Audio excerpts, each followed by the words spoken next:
తెలుగు రాష్ట్రాల్లో ప్రస్తుతం వరి దుబ్బు చేసే దశ నుండి ఈనే దశ వరకు ఉంది.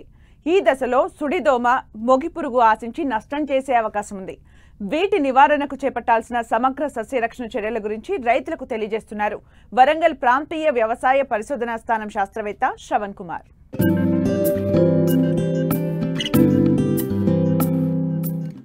ఖరీఫ్లో రైతులు అధికంగా వరి సాగు చేపట్టారు. తెలంగాణలో దాదాపు 44 లక్షల ఎకరాల్లో సాగవుతున్న ఈ పంట వివిధ ప్రాంతాలలో పిలక దశ నుండి ఈనే దశలో ఉంది. అయితే ఇటీవల కురిసిన వర్షాలు, ప్రస్తుతం ఉన్న వాతావరణ పరిస్థితుల కారణంగా చాలా చోట్ల చీడపీడలు ఆశించే అవకాశముంది. ముఖ్యంగా కాండం తొలిచే పురుగు, సుడిదోమ చాలా చోట్ల ఆశించినట్లు శాస్త్రవేత్తలు గుర్తించారు. ముఖ్యంగా వరి సాగయ్యే అన్ని ప్రాంతాల్లో గోధుమ రంగు దోమ, తెల్లదోమలు ఆశిస్తాయి. ఇవి ఆశించిన పొలాలు సుడులుగా వలయాకారంలో ఎండిపోతూ ఉంటాయి. వీటి ఉధృతి అధికమైతే పొలం ఎండిపోయి గింజలు తాలుగా ఏర్పడుతాయి. వీటిని గుర్తించిన వెంటనే నివారణకు చర్యలు చేపట్టాలని సూచిస్తున్నారు వరంగల్ ప్రాంతీయ వ్యవసాయ పరిశోధనా స్థానం శాస్త్రవేత్త శ్రవణ్ కుమార్. ఇప్పుడున్న పరిస్థితిలో మన తెలంగాణ రాష్ట్రంలో వరి పంట దుబ్బు చేసే దశ నుంచి మనకి చిరుపొట్ట దశ, ఈనే దశలో మనకి కనిపిస్తుంది. కొన్ని చోట్ల ముందుగా నాట్లు వేసుకున్న ప్రాంతాలలో ఈ వరి పంట మనకి గింజలు ఏర్పడే దశలో కూడా కొన్ని చోట్ల అక్కడక్కడ మనకి కనిపిస్తున్నది. ముఖ్యంగా మనకి వరిలో ఇప్పుడు ఉన్న పరిస్థితిలో సుడిదోమ మరియు మొగిపురుగు ఆశించి నష్టం చేసే అవకాశం ఉంది.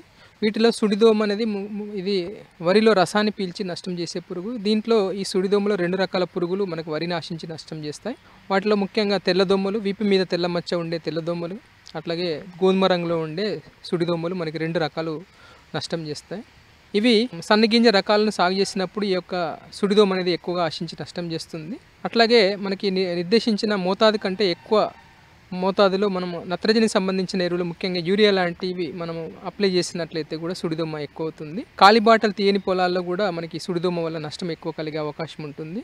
ఆగస్టులో ఎక్కువ వర్షాలు పడి మనకి సెప్టెంబర్లో ఉక్కపోత వాతావరణం ఉన్నట్లయితే ఈ సుడిదోమ అనేది ఎక్కువగా రావడం అనేది జరుగుతుంది. అట్లాగే మనకి పంట తొలి దశలో మనకి ఆకులను ఆశించి నష్టం చేసే పురుగులను కంట్రోల్ చేయడానికి వాడే ముఖ్యంగా క్లోరోపైరిఫాస్, ప్రొఫినోఫాస్, అట్లాగే లాంబ్డా సైలిత్రిన్ లేదా బీటా సిఫ్లిత్రిన్ అనే సింథటిక్ పైరెథ్రాయిడ్ను మనము వాడినట్లయితే ఈ యొక్క సుడిదోమ ఉధృతి పెరిగే అవకాశం ఉంటుంది. ఈ విధంగా మనకి సుడిదోమ అనేది అనుకూల పరిస్థితులు ఉన్నట్లయితే మనకి ఉధృతి పెరిగి నష్టం చేసే అవకాశం ఉంటుంది. వీటి నష్టం గమనించినట్లయితే ఈ యొక్క పిల్ల మరియు పెద్ద దోమలు నీటి మట్టానికి పైన మొక్కల మొదల దగ్గర ఉండి రసాన్ని పీల్చి నష్టం చేస్తాయి. ఇట్లా రసాన్ని పీల్చడం వల్ల ముఖ్యంగా పంట తొలి దశలో లేత పసుపు రంగుకి మారుతుంది. అలాగే ఉధృతి ఎక్కువగా ఉన్నట్లయితే ఆ పంట అంతా కూడా ఎండిపోవడం, వలయాకారంలో సుడులుగా మనకి వరి పొలం అనేది ఎండిపోతుంది. తర్వాత పూర్తిగా ఎండిపోయి పంట పడిపోవడం, అట్లాగే నూర్చినప్పుడు నూక శాతం ఎక్కువ కావడం అనేది జరుగుతుంది. వర్షాకాలంలో, వానాకాలం సీజన్లో సెప్టెంబర్ నుంచి నవంబర్ వరకు ఈ యొక్క వరి పంటను ఆశించి ముఖ్యంగా సన్నగింజ రకాల్లో వీటి యొక్క ఉధృతి అనేది ఎక్కువగా ఉంటుంది. అట్లాగే యాసంగి సీజన్లో మనకి మార్చి, ఏప్రిల్లో ఈ యొక్క సుడిదోమ అనేది మనకి ఎక్కువగా ఆశించి నష్టం చేయడం అనేది జరుగుతూ ఉంటుంది.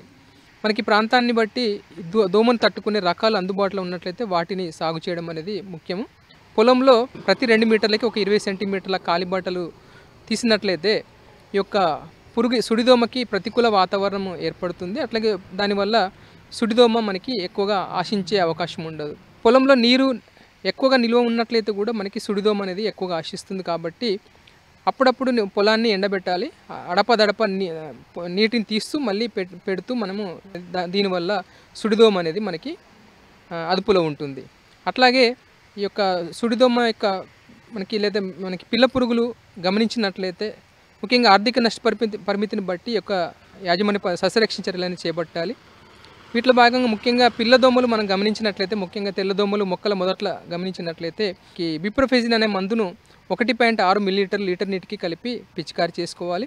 అలాగే ఉధృతి ఎక్కువగా ఉండి మనకి పిల్ల మరియు పెద్ద సుడిదోమలు ఒక దుబ్బుకి 20 నుంచి 25 మనం గమనించినట్లయితే డైనోటెఫ్రాన్ అనే మందు 0.4 గ్రాములు, పైమెట్రజన్ అనే మందు 0.6 గ్రాములు, అట్లాగే ట్రైఫ్లూమిజపైరం అనే మందు 0.48 ml లీటర్ నీటికి కలిపి మొక్కల మొదళ్ళ మొత్తం పూర్తిగా తడిచేటట్టుగా పిచికారి చేసినట్లయితే ఈ యొక్క సుడిదోమను సమర్థవంతంగా మనం అరికట్టవచ్చు.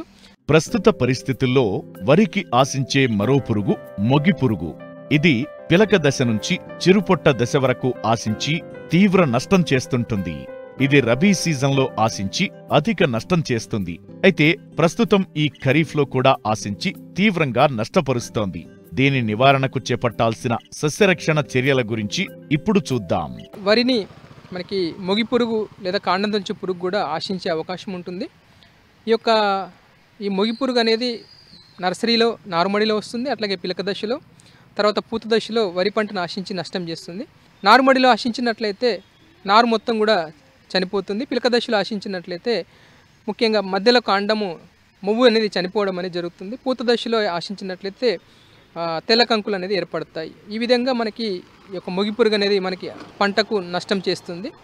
ఈ ముఖ్యంగా పిలక దశలో ఆశించినప్పుడు మొవ్వు చనిపోతుంది కాబట్టి అక్కడ మనకి పిలకల సంఖ్య తగ్గిపోతుంది. ఆ మొవ్వును పీకినట్లయితే, చనిపోయిన మొవ్వును పీకినట్లయితే మనకి సులువుగా చేతిలోకి వస్తుంది. అట్లాగే పూత దశలో ఆశించినట్లయితే మనకి తెల్ల కంకులు ఏర్పడతాయి. ఈ తెల్ల కంకులను కూడా మనం లాగినట్లయితే మనకి చేతిలోకి సులువుగా వస్తాయి. ఈ తెల్ల కంకులు ముఖ్యంగా లక్షణం ఏంటిదంటే ఆ కంకిలోని గింజలన్నీ కూడా తాళైపోతాయి. ఎలాంటి మనకి ఉపయోగపడే గింజలు మనకి రావు. దానివల్ల దిగుబడి అనేది చాలా ప్రభావితం అవ్వడం జరుగుతుంది. వీటితో పాటు మనకి కాండంతొంచు పురుగు యొక్క రెక్కల పురుగులు మనకి పొలంలో ఎగురుతూ కనిపిస్తాయి. అట్లాగే ఆకుల కొనల మీద మనకి గుడ్ల సముదాయాలు, మొక్క యొక్క మట్ట మీద కానీ లేదా కాండం మీద మనకి యొక్క గుడ్ల సముదాయాలు అనేవి కనిపిస్తాయి.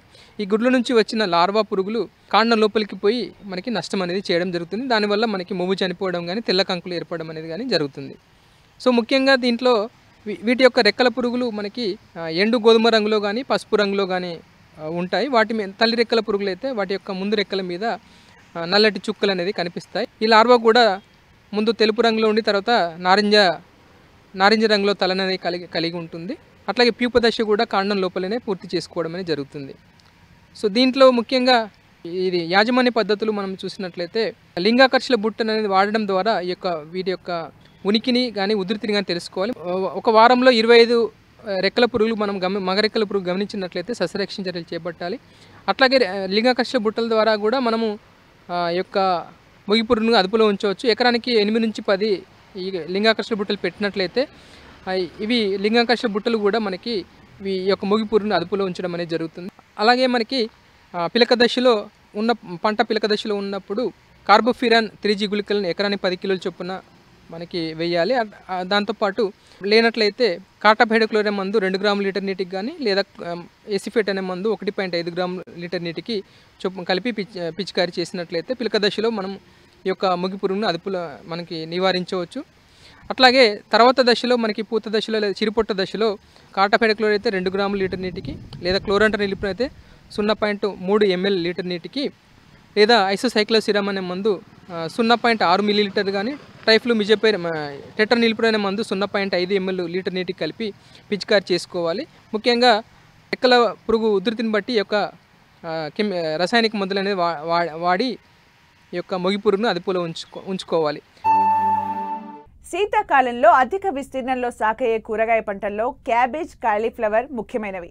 ఒకప్పుడు చలికాలంలోనే అధిక విస్తీర్ణంలో సాగు చేసే ఈ కూరగాయలు సూపర్ మార్కెట్ల రాకతో డిమాండ్ పెరగటం వల్ల రైతులు ఏడాది పొడవునా సాగు చేస్తున్నారు.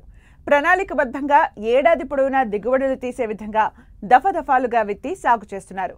మరి క్యాబేజ్, కాలీఫ్లవర్ సాగులో అధిక దిగుబడులు పొందాలంటే మంచి రకాల ఎంపికతో పాటు యాజమాన్యం చాలా కీలకం. సాగు వివరాలను పశ్చిమ గోదావరి జిల్లా వెంకటరామన్నగూడెం ఉద్యాన కళాశాల assistant professor doctor K Usha Kumari ద్వారా తెలుసుకుందాం.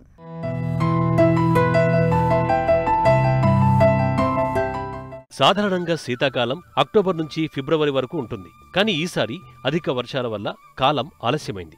చల్లని వాతావరణం క్యాబేజీ, కాలీఫ్లవర్ సాగుకు అనుకూలం. ఈ కాలంలో అధిక దిగుబడి వస్తుంది. ఉత్పత్తిలో నాణ్యత అధికంగా ఉంటుంది. ఈ పంటలు సాగు చేయాలనుకునే రైతులు ఆయా ప్రాంతాల్లో ఉన్న వాతావరణ పరిస్థితులు, డిమాండ్ను బట్టి రకాలను ఎంచుకోవాలి. సాధారణంగా మధ్యకాలిక రకాలను సెప్టెంబర్ నుంచి అక్టోబర్ వరకు విత్తుకోవచ్చు. దీర్ఘకాలిక రకాలు అక్టోబర్ నుంచి నవంబర్ వరకు విత్తుకోవచ్చు. అయితే నాణ్యమైన అధిక దిగుబడులు పొందాలంటే విత్తనం మొదలు భూమి దుక్కి, నారుమడి పెంపకం, మొక్కలు నాటడం వరకు కీలక దశలుగా చెబుతారు.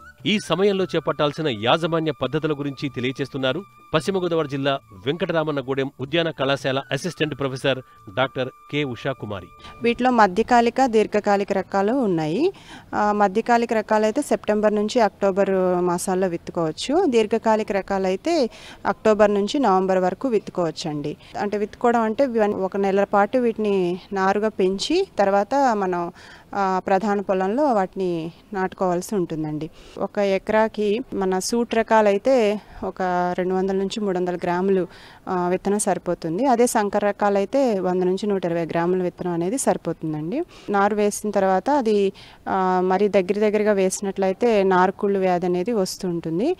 మనం అది రాకుండా విత్తనాలని ఎడంగా వేసుకుని అంటే 5 సెంటీమీటర్ల దూరంలో వేసుకుని మొలకెత్తిన తర్వాత మనం ఈ కాపర్ ఫంగిసైడ్లు అని దొరుకుతాయండి, శిలీంద్రనాశకాలు. అవి పిచికారీ చేసుకోవాలండి. మొలకెత్తిన 5-6 రోజుల తర్వాత పిచికారీ చేసుకోవాలి. ఈ విధంగా మనం 35 నుంచి 40 రోజులు ఆరోగ్యవంతమైన నారు పెంచిన తర్వాత వాటిని ప్రధాన పొలంలో విత్తుకోవాలండి.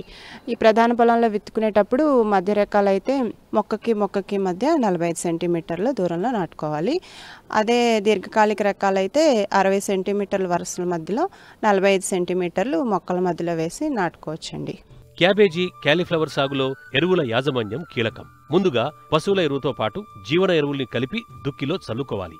వీటి తర్వాత నత్రజని, భాస్వరం, పొటాష్ ఎరువులను వేసి కలియదున్నాలి. క్యాబేజీ, కాలీఫ్లవర్ రెండు కూడా బాగా ఎరువులు అనేవి వేయాల్సి ఉంటుందండి. ముఖ్యంగా మనకి పశువుల ఎరువు అనేది మన ప్రధాన పొలం తయారు చేసుకున్నప్పుడు ఎకరా విషయానికి వస్తే మనకి ఒక 10 టన్నుల వరకు సరిపోతుందండి. ఆ తర్వాత మనం జీవన ఎరువులు అనేవి మనకి నత్రజనిని భూమిలో బాగా స్థిరీకరించి నత్రజని ఎరువుల యొక్క వినియోగం తగ్గించడానికి ఉపయోగపడతాయండి. వాటిలో అజోస్పైరిలం అని, తర్వాత అజిటోబ్యాక్టర్ అని దొరుకుతాయండి. అవి 2 కిలోలు మనం ఒక ఎకరాకి చొప్పున వాటిని కూడా భూమిలో చల్లుకున్నట్లయితే నత్రజని ఎరువుల వినియోగం అనేది తగ్గించవచ్చు. అది కాకుండా ఇంకా మనం 60 నుంచి 80 కిలోలు నత్రజని, భాస్వరం ఇచ్చే ఎరువులు, తర్వాత 40 కిలోలు పొటాషియం ఇచ్చే ఎరువులు అనేవి మనం వేయాల్సి ఉంటుందండి. వీటిలో ప్రధాన పొలం తయారు చేసుకుని అంటే మనం మొక్కలు నాటే ముందు 60 కిలోలు భాస్వరం ఇచ్చే ఎరువులు, తర్వాత నత్రజని ఎరువుల్లో సగం అండి. అంటే మీరు నత్రజని ఎరువుల్లో యూరియాగా వాడినట్లయితే మనకి ఒక 120 కిలోలు వరకు యూరియా అవసరం పడుతుంది. ఆ యూరియాలో 60 కిలోల యూరియా అనేది మనం ప్రధాన పొలం తయారు చేసుకునేటప్పుడు మొత్తం వేసేయాల్సి ఉంటుంది, సగం డోస్ వేయాల్సి ఉంటుంది. అలాగే పొటాష్ ఎరువు కూడా మనం ప్రధాన పొలం తయారు చేసుకుని నారు నాటే ముందు వేసేసుకోవాల్సి ఉంటుందండి. తర్వాత మిగిలిన నత్రజని ఎరువులు 50% నత్రజని ఎరువులు అనేవి మొక్క పెరుగుదల దశలో అంటే 30 రోజుల తర్వాత ఒకసారి, 60 రోజుల తర్వాత ఒకసారి 2 దఫాలుగా వేసుకోవాల్సి ఉంటుందండి. క్యాలీఫ్లవర్ కూడా ఇదే పద్ధతిలో ఎరువులు వేసుకోవాలండి. ముఖ్యంగా క్యాబేజీ, క్యాలీఫ్లవర్ సాగు చేసే రైతులు ఆయా ప్రాంతాలలో నేలల రకాల్ని బట్టి విత్తన రకాలు ఎన్నుకోవాలి. తేలికపాటి నేలల్లో స్వల్పకాలిక రకాలను వేసుకోవాలి. బరువు నేలల్లో మధ్యకాలిక, దీర్ఘకాలిక రకాలను సాగు చేసుకోవచ్చు. పువ్వు సైజు పెద్దగా ఉండి ఎకరాకు 12 నుంచి 15 వేల క్యాలీఫ్లవర్ పూలు, క్యాబేజీ గడ్డల దిగుబడి సాధిస్తే రైతులు ఆర్థికంగా మంచి ఫలితాలు సాధించే వీలుంది. శాస్త్రవేత్తల సూచనల్ని పాటిస్తూ సాగు చేస్తే నాణ్యమైన అధిక దిగుబడులు తీసేందుకు ఆస్కారం ఉంటుంది.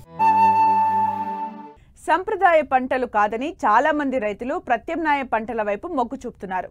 మార్కెట్లో మంచి డిమాండ్ ఉన్న పంటల్ని ఎంచుకొని సాగు చేస్తున్నారు. ఈ కోవలోనే ఏలూరు జిల్లాకు చెందిన ఓ రైతు ప్రయోగాత్మకంగా ఎకరంలో వక్కలో అంతర పంటగా డ్రాగన్ ఫ్రూట్ సాగు చేస్తున్నారు.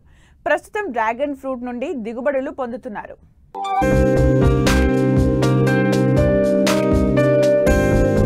మారుతున్న ఆహారపు అలవాట్ల నేపథ్యంలో పండ్లకు ప్రాధాన్యం పెరుగుతోంది. ఆరోగ్యపరమైన లాభాలు ఉండటం వల్ల మార్కెట్లో డిమాండ్ పెరిగింది. దీనినే ఆసరాగా చేసుకుని ఏలూరు జిల్లా ద్వారకా తిరుమల మండలం వెంకటకృష్ణాపురం గ్రామానికి చెందిన రైతు నవీన్ కుమార్ గతేడాది ఎకరంలో ప్రయోగాత్మకంగా డ్రాగన్ ఫ్రూట్ను సాగు చేశారు. అంతర పంటగా వక్కను నాటారు. అయితే ప్రస్తుతం డ్రాగన్ ఫ్రూట్ నుండి దిగుబడులు పొందుతున్నారు.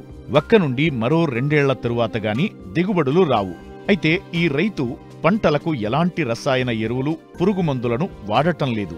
కేవలం ప్రకృతి విధానంలోనే సాగు చేస్తున్నారు. వచ్చిన పంటను స్థానికంగానే అమ్ముతూ సొమ్ము చేసుకుంటున్నారు. ఆర్గానిక్ పద్ధతిలో 1 ఎకరం డ్రాగన్ ఫ్రూట్ పండిస్తున్నామండి. అంతర పంటగా దీంట్లో ఒక్క పెట్టాము. ఒక్క ఎందుకు పెట్టాల్సి వచ్చిందంటే డ్రాగన్ ఫ్రూట్లో మన ఏరియాకి ఎక్కువ వేసవకాలం మట్టలో డ్యామేజ్ అయ్యే అవకాశం ఉంటుంది. ఆ ఎండ హీట్ తట్టుకోవడం కోసం షేడ్ నెట్ కట్టాలి. నేనేంటంటే కొంచెం డిఫరెంట్గా ఆలోచించి అదే ఏ కొబ్బరో వేస్తే మళ్ళీ ఆ మట్టలు అవి పడి ఈ స్టమ్స్ అవి ఇరిగిపోయే అవకాశాలు ఉంటాయి కాబట్టి మనం డిఫరెంట్గా ఆలోచించి ఒక్క పెట్టడం జరిగింది. ఈ ఒక్క వల్ల ఉపయోగం ఏంటంటే ఈ ఒక్క నుంచి కూడా మనం షేడ్ వేసే పని లేకుండా ఒక్క నుంచి కూడా ఇన్కమ్ తీసుకోవచ్చు. ఒక 1 ఇయర్ ఆగేటప్పటికి ఒక్క నుంచి కూడా మనకి ఇన్కమ్ వస్తుంది.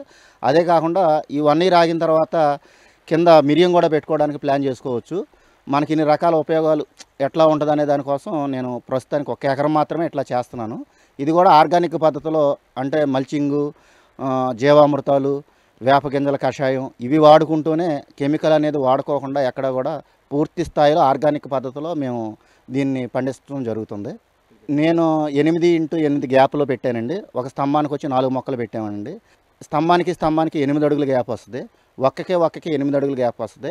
డ్రాగన్ ఫ్రూట్కి ఒక్కకి వచ్చేటప్పటికి 4 అడుగుల గ్యాప్ వస్తుంది. ఈ రకంగా నేను ప్లాన్ చేయడం జరిగింది.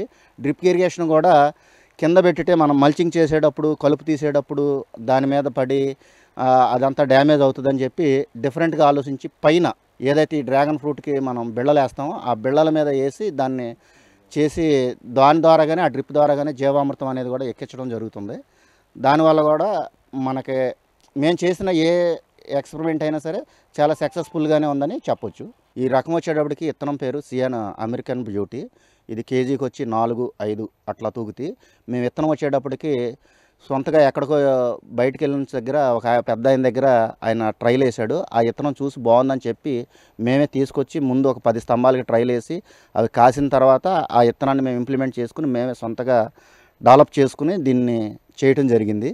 తర్వాత దీంట్లో కూడా విపత్తులు కూడా ఉంటాయి. వాటిని మనం వేసేటప్పుడు క్వాలిటీగా బిళ్ళలు కానీ స్తంభాలు కానీ ఏదైనా సరే క్వాలిటీగా వేసుకుంటే మనకు కొంతకాలం, ఎందుకంటే ఇది 1 సంవత్సరం 6 నెలలు తీసి వేరే దున్నేసుకుని వేరే వ్యవసాయం చేసుకునేది కాదు.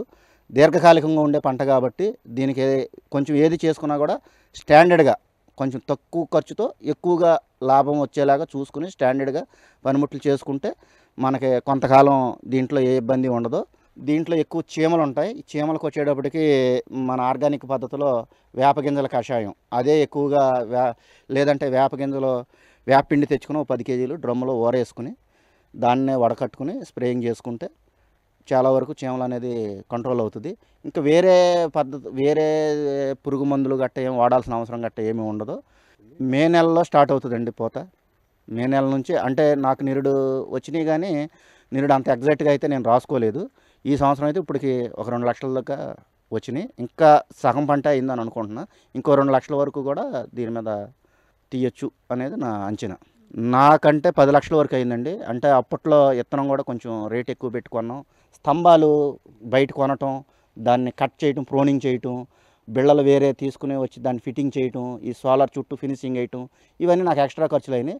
1.5 సంవత్సరం పడుతుందండి. మొక్క నాటిన కాడి నుంచి మనకు ఆదాయం రావడానికి 1.5 సంవత్సరం పడుతుంది. మొదటి సంవత్సరంలో మీకు స్తంభాలు వేసిన తర్వాత మధ్యలో బెడ్లు కట్టుకుని బంగాళదుంప, వెల్లుల్లి, అల్లం ఇవేమైనా సరే పంటలో అంతర పంటలో ఆదాయం, ఎందుకంటే అవి 4-5 నెలల్లో వచ్చేస్తుంటాయి. అవి చూసుకుని అవి పెట్టుకుని దాని మీద కూడా కొంత బడ్డెను మనకి అంటే మొదటి సంవత్సరం ఆదాయం రాలేదనే ఫీలింగ్ లేకుండా కష్టపడగలిగితే అట్లా కూడా చేసుకోవచ్చు. మేము అట్లా చేసాం, సక్సెస్ అయ్యాం. ఒక్క సేమ్ దాంతోపాటే నాటామండి. ఇది కూడా 1.5-2 సంవత్సరాలు అవుతుంది. దీని మీద అయితే ఇంకా ఆదాయం అయితే ప్రస్తుతానికి ఏం రాలా. పవర్ టిల్లర్ ద్వారా మేము కలుపు దున్నటం కానీ కలుపు నిర్మూలన చేయటం కానీ చేస్తాం. మొక్కలు మొదలు ఏదన్నా మిగిలితే అతి తక్కువ మంది కూలోళ్ళతో 2-3తో పీకించేస్తామండి. వాటర్ వారానికి 1 గంట 2 గంటలు చాలు, అంతే. అంతకు మించి బాగా తక్కువ. ఇది ఎడారి పంట లాంటిది అనుకోవచ్చు ఒక రకంగా చెప్పాలంటే. పెట్టుబడి వచ్చేటప్పటికి డ్రాగన్ ఫ్రూట్కి ఎకరానికి వచ్చి 7-8 లక్షల దాకా సుమారుగా అవ్వచ్చు. ఒక్క అనేటప్పటికి 3 సంవత్సరాలకు కానీ పంటకు రాదు. ఈ డ్రాగన్ ఫ్రూట్ అనేది 1 సంవత్సరంతో పోయే పంట కాదు. దగ్గరగా 30 సంవత్సరాల వరకు, అంటే నేను 30 సంవత్సరాల అనుభవం లేదు కానీ నేను తీసుకున్న గైడ్లైన్స్ ప్రకారం వాళ్ళు చెప్పింది ఏంటంటే ఎక్కువ కాలం ఉంటుంది, 30 సంవత్సరాల వరకు ఉంటుందని చెప్పారు. అది 30 సంవత్సరాల వరకు ఉంటుంది. ఒక్క కూడా ఒక్కతో పాటు 3వ సంవత్సరం ఒక్క కాపుకి వస్తుంది. అది దాంతోపాటు మనం మిరియం కూడా పెట్టుకుంటే అది కూడా 2 ఏళ్లకు 3 ఏళ్లకు అది కూడా మనం ఆదాయం తీయొచ్చు. మార్కెట్ వచ్చేటప్పటికి మేము 150 రూపాయలు అమ్ముతున్నానండి ఇంటి దగ్గర. మా ఎకరంలో పండే పంట నేను ఈ రోజు వరకు యాక్చువల్గా మార్కెట్కి తీసుకెళ్లాల్సిన అవసరం నాకు రాలా. ఎందుకంటే మేము ఆర్గానిక్ పద్ధతిలో చేస్తాం కాబట్టి. మామూలుగా ఉన్న పంటల్లో ఉన్న ఫ్రూట్స్లో ఏట్లకైనా సరే ఒక విటమిన్నే ఉంటుంది అంటారు. దీంట్లో 4 రకాల ఫైబర్ కానీ లేకపోతే వేరే కానీ ఏవైనా సరే 4-5 రకాల పోషకాలు ఉంటాయి. డాక్టర్స్ కూడా వాళ్ళు చెప్పేది ఏంటంటే షుగర్ పేషెంట్లకు కానీ లేదంటే ఆపరేషన్ సిజేరియన్ చేసిన వాళ్ళకి కానీ కంపల్సరీగా డ్రాగన్ ఫ్రూట్ అయితే పెట్టమని చెప్పి అయితే నా దగ్గరకు నేను డాక్టర్ దగ్గరికి వెళ్ళినా లేకపోతే డాక్టర్లు మా దగ్గరికి ఏదైనా కలిసిన సందర్భాల్లో కూడా మాకైతే ఆ విషయాలు చెప్పారండి. అందులోనూ ఈ కెమికల్ లేనిది అనేటప్పటికి వాళ్ళు ఇంకా కొంచెం ఇంట్రెస్ట్ ఎక్కువ చూపిస్తారు.